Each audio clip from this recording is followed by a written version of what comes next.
CAPES de Breton et un centre national de culture régionale, le Conseil des ministres veut promouvoir les langues de nos régions. Grève générale à la radio et à la télévision britannique, c'est la réaction à la non-diffusion d'un document sur l'Irlande du Nord. À la veille de son voyage en Afrique, le pape Jean-Paul II condamne la politique d'apartheid menée par l'Afrique du Sud. Y aura-t-il encore des baisers dans le cinéma américain? La peur du sida s'empare des stars. Mesdames, Messieurs, bonsoir. On dit souvent qu'il faut que les entreprises soient dynamiques et créent de nouveaux produits.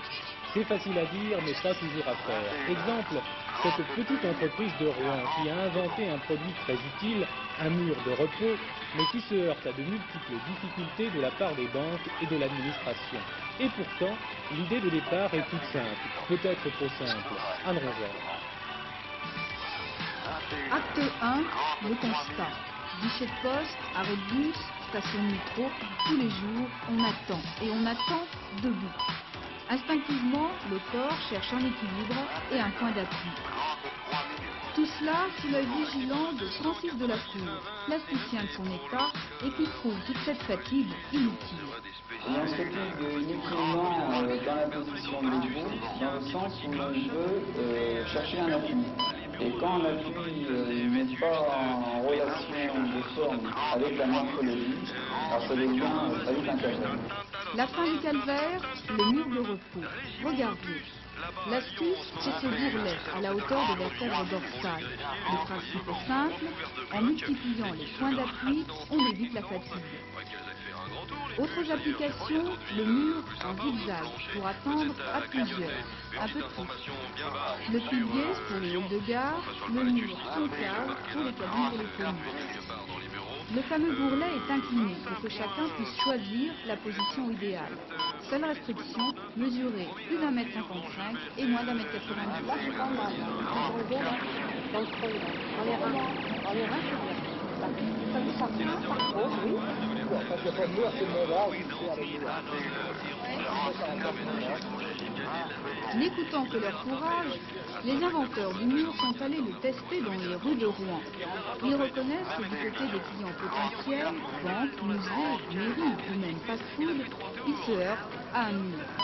À croire, disent-ils, que reconnaître l'utilité du mur, c'est reconnaître que les usagers attendent, du blocage. En Suisse, en Australie, en Nouvelle-Zélande, c'est le coup de foudre.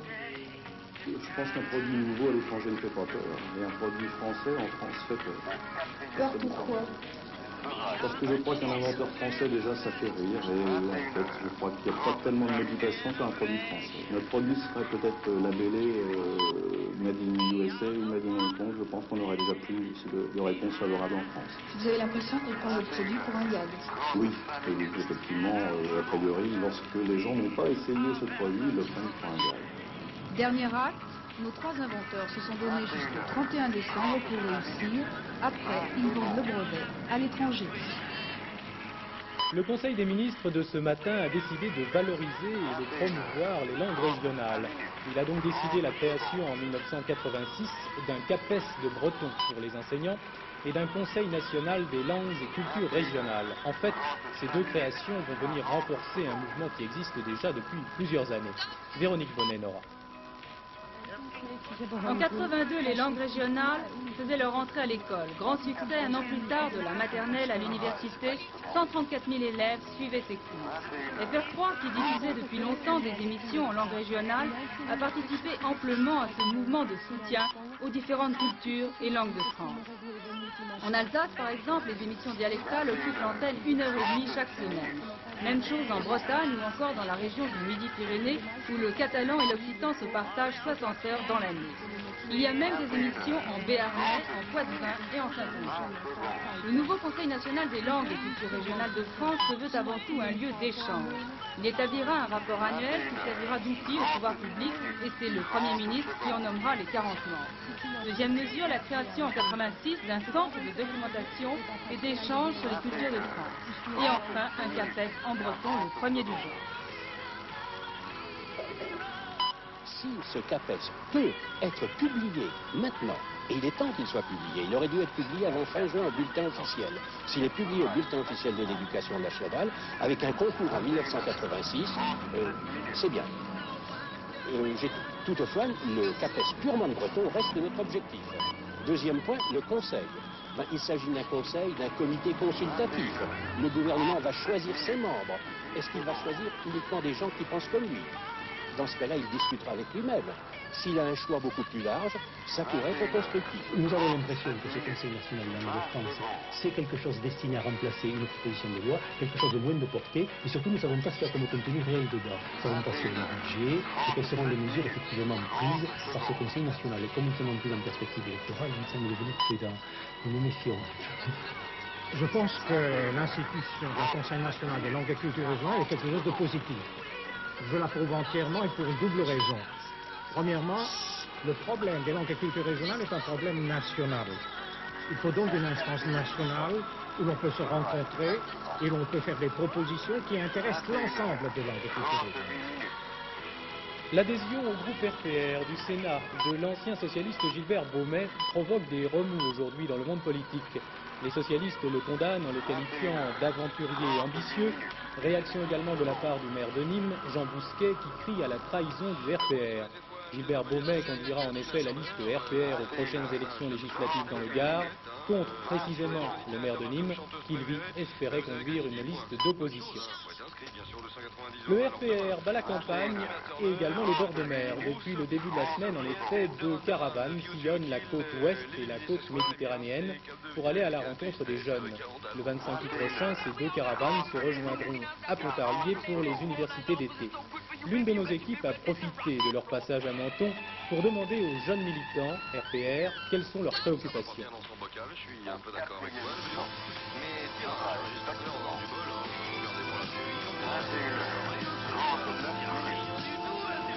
Vidéos, diffusion de spots vantant les mérites du sport et surtout des gagnants. Le RPR, toute voile dehors, s'est donné un coup de jeune pour aller à la rencontre des jeunes, avec une équipe de choc constituée de 7 militants, tous du sud de la France. Moyenne d'âge, 25 ans.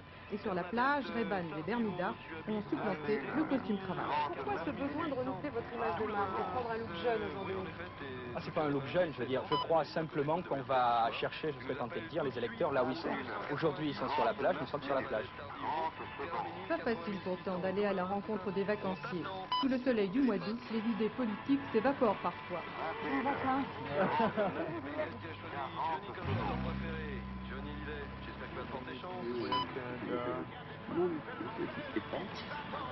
Mais il y a des vacanciers qui ont encore des convictions. Vous êtes un sympathisant de l'opposition? Absolument. L'opposition? Oui, bien sûr. De quel parti? RPR. Pas quand même tous en quelqu'un comme Chirac, ou quelqu'un comme Pour ces sympathisants du RPR, deux sujets de préoccupation importants, insécurité et immigration. Une région qui est dans le nord de la France, qui est le Pas-de-Calais, où le pourcentage des étrangers est énorme et où la cohabitation n'est plus possible. Nous, la moyenne des enfants, c'est 1,8, c'est à peine 2, parce que ça prolifère. Regardez l'Algérie un peu. La population de l'Algérie, c'est les parents. Bon, tant mieux pour eux, ils sont bien chez eux, mais nous, on est chez nous, on est des Français. De la fermeté, encore de la fermeté. Pour résoudre ces questions, c'est le souhait des sympathisants du RPR. Et pour eux, Jacques Chirac reste l'homme à poigne, capable de prendre tous ces problèmes à bras le corps. Qu'est-ce que vous pensez de Jacques Chirac? Personnellement, je le trouve assez ferme. Au RPR, on se cale sur la dernière ligne droite. Et avant même que le signal de départ soit donné, on est sûr de la victoire. On a un moral de vainqueur. Objectif déclaré du RPR, les législatives de mars 86. En prenant bien garde surtout de ne pas boire la tasse. En Grande-Bretagne, pour la première fois depuis 1932, une grève générale a paralysé les programmes de radio et de télévision. La grève qui a été déclenchée par les journalistes de la BBC a en effet été très suivie. Elle avait pour but, je vous le rappelle, de protester contre la non-diffusion d'un reportage sur l'Irlande du Nord à la demande du gouvernement de Margaret Thatcher. L'ensemble des chaînes privées s'est associé au mouvement, ce qui fait qu'aujourd'hui, les Britanniques n'ont eu droit qu'à un programme très minimum. Francine Raymond. Une journée sans information pour les Anglais, ils n'ont eu droit qu'à ces communiqués s'inscrivant sur leurs écrans pour expliquer les raisons de la grève. À la radio, un programme musical ininterrompu. On n'avait jamais vu cela en Angleterre. La grève a touché les chaînes de télévision de la BBC, les chaînes de radio nationale, les stations locales et les services extérieurs de la BBC, mais elle a aussi été suivie par les journalistes des 2 chaînes de télévision privées. La démonstration est faite, on ne touche pas à la BBC et à son indépendance. Si les chaînes privées ont suivi, ce n'est pas simplement par solidarité, c'est aussi pour prévenir toute nouvelle tentative de censure de la part du gouvernement.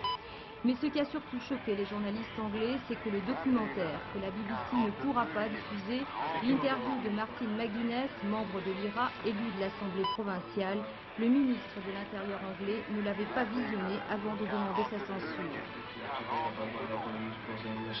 Le fait qu'il a écrit cette fameuse lettre à la BBC sans avoir vu le film en question,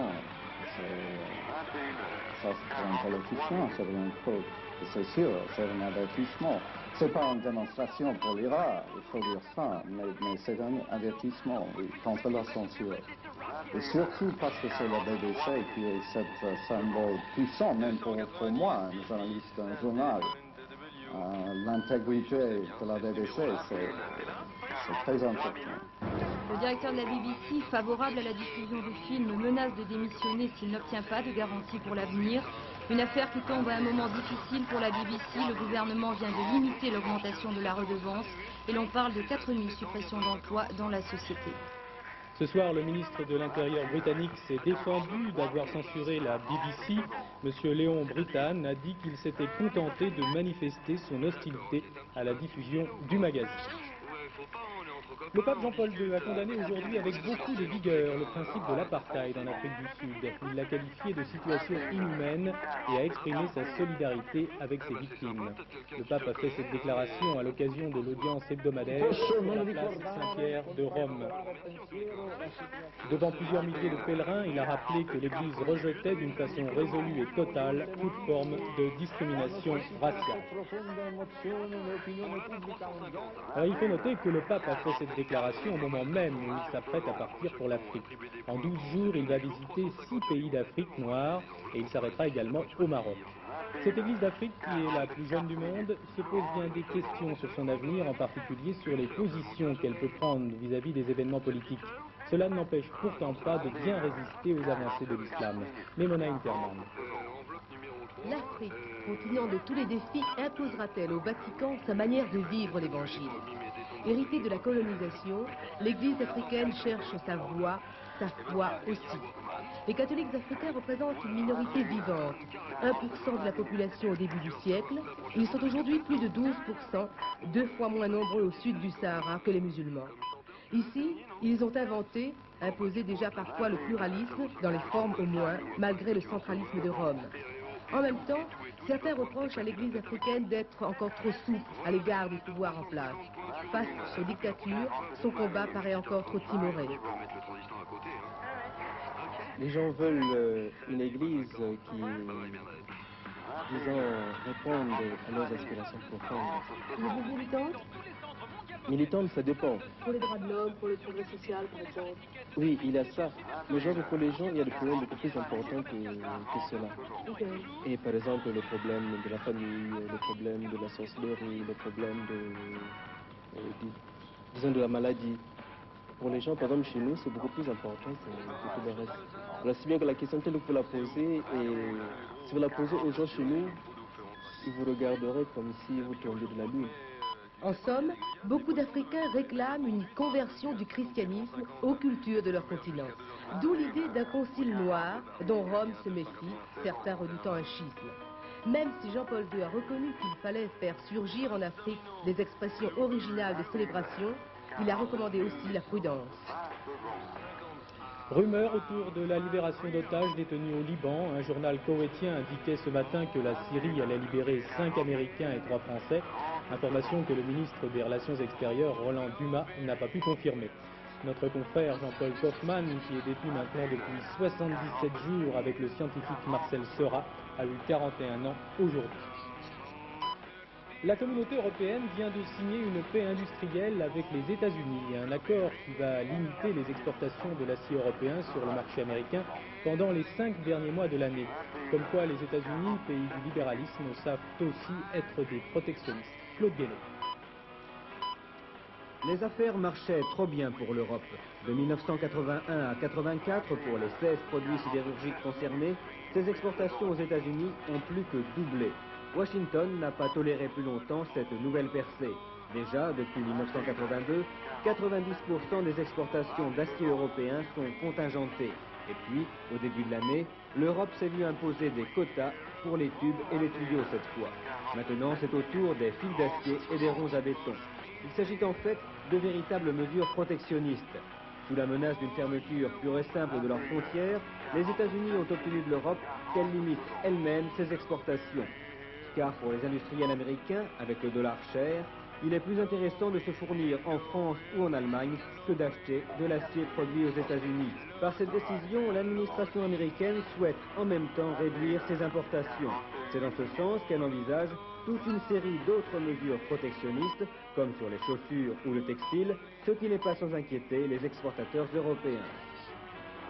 Le dollar a continué à grimper aujourd'hui à la Bourse de Paris. Il a pris 6 centimes. Il cotait 8 francs 71 contre 8 francs 65 hier.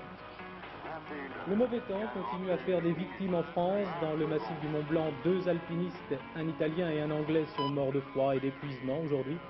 Du côté des incendies, ce soir, le calme est revenu. Les incendies dans le midi de la France ont été maîtrisés. Et en Corse, les pompiers semblent avoir maintenant la situation en main. Gérard Pinson. Dans le Var, les incendies de la nuit dernière ont coûté la vie à un pompier et ont ravagé près de 1000 hectares au-dessus de Grimaud et de Sainte-Maxime. Au lever du jour, heureusement, le vent a faibli. Dans l'après-midi, les vacanciers évacués d'urgence, Ricazaraï et tous les autres, ont pu regagner leur villa et leur camping, et à 19h, le plan alarme était levé. Les origines des feux demeurent énigmatiques et la malveillance n'est pas exclue. Le tribunal de Draguignan n'a-t-il pas condamné ce soir à 6 mois de prison ferme et à 3 ans de mise à l'épreuve un jeune pyromane de 24 ans, pompier volontaire dans sa commune de Tourcourt? En Corse, bien davantage que sur le continent, la situation est longtemps restée critique aujourd'hui, le vent tardant à faiblir et gênant les Canadaires dans leur intervention. En Haute-Corse, 17 maisons et 11 véhicules ont été détruits. Les derniers incendies auront brûlé 8500 hectares de pins et de maquis. C'est en Corse du Sud que ce soir subsistent les principales alertes, notamment dans la région de Conca, où le millier de vacanciers des logis de Favone ont dû être évacués cet après-midi, menacés par un front de flammes de plusieurs kilomètres. Cinéma pour la première fois, sport pour le cinéma, ça sera pour tout à l'heure. Pour la première fois, un nageur est descendu au-dessous des 49 secondes dans un 100 mètres nage libre. Le record du monde a été battu par l'Américain Matt Biondi au cours des championnats des États-Unis qui se disputaient en Californie. Le nouveau record est de 48 secondes et 95 centièmes.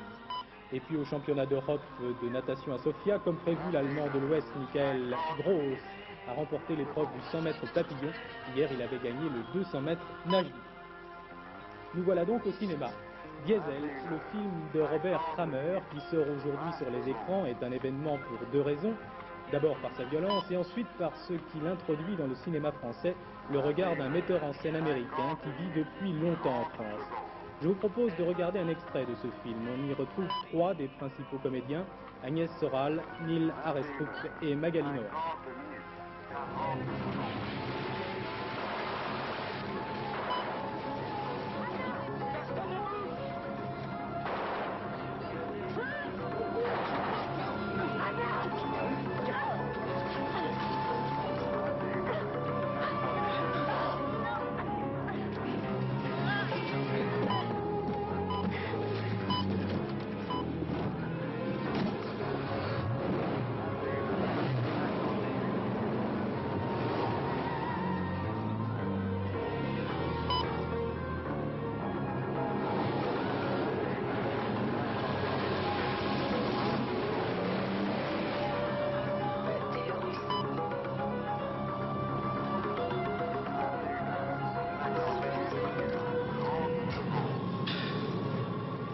Franchement, je pense que Walter va te garder pendant 5 ans pour te donner en cadeau à son frère.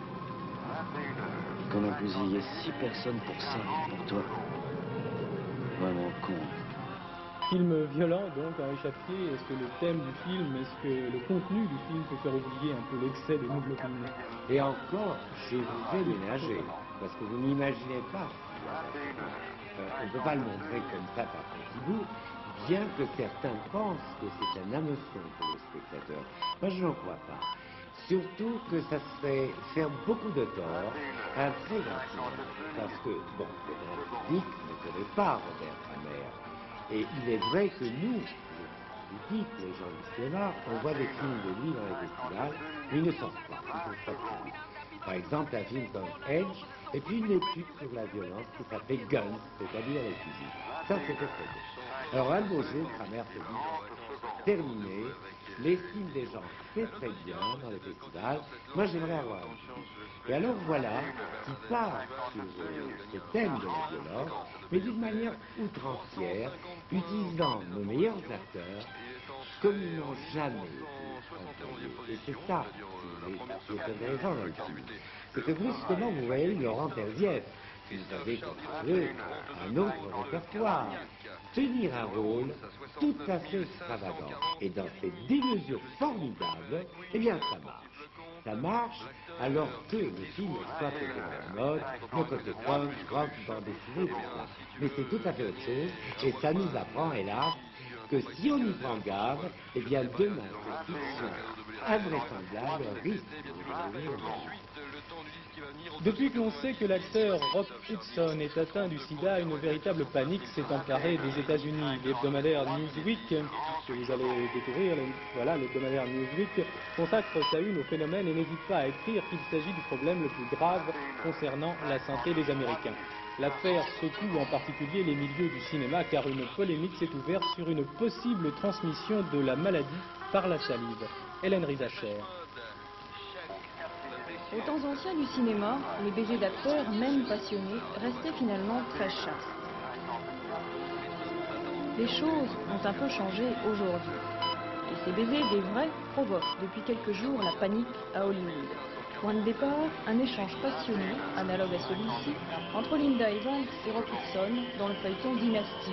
Rock Hudson qui a dû récemment avouer à la face du monde qu'il est atteint du sida. La presse américaine s'empare de l'affaire et révèle, peut-être avec raison, l'homosexualité de l'acteur, considéré jusqu'alors comme le dernier héros romantique d'Hollywood. Affolement, Linda Evans, la Madame Dynasty, se précipite à l'hôpital afin de subir le test du sida. Il y a fort à parier que plus jamais elle n'embrassera Rock. John Derek, le mari de Beau, s'épouvante à son tour. Plus question de toucher à sa femme, même au cinéma, sans avoir produit de certificat de bonne santé après le test de la salive. Et chez les monstres sacrés, Elizabeth Taylor conserve toute sa dignité, rend visite au malade Rock Hudson et prépare un dîner prestigieux à Los Angeles qui devrait rapporter plus d'1 million de dollars pour combattre le sida. Ailleurs, sur les écrans, les amoureux continuent de s'embrasser infiniment.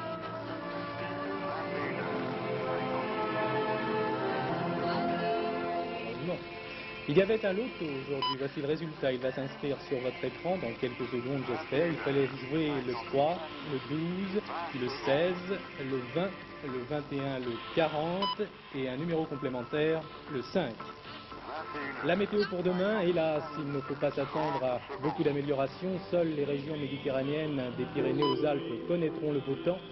Ailleurs, le temps pluvieux parti des régions allant de la Manche aux Ardennes s'étendra l'après-midi vers la Vendée, l'Aquitaine, l'Alsace et le nord du Massif central.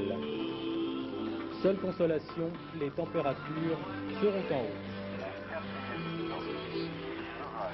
Voilà, ce journal est terminé. Demain, nous nous retrouverons à 21h50. Avant de nous quitter, voici le rappel des titres que nous avons développés ce soir. À demain et très bonne fin de soirée sur FR3.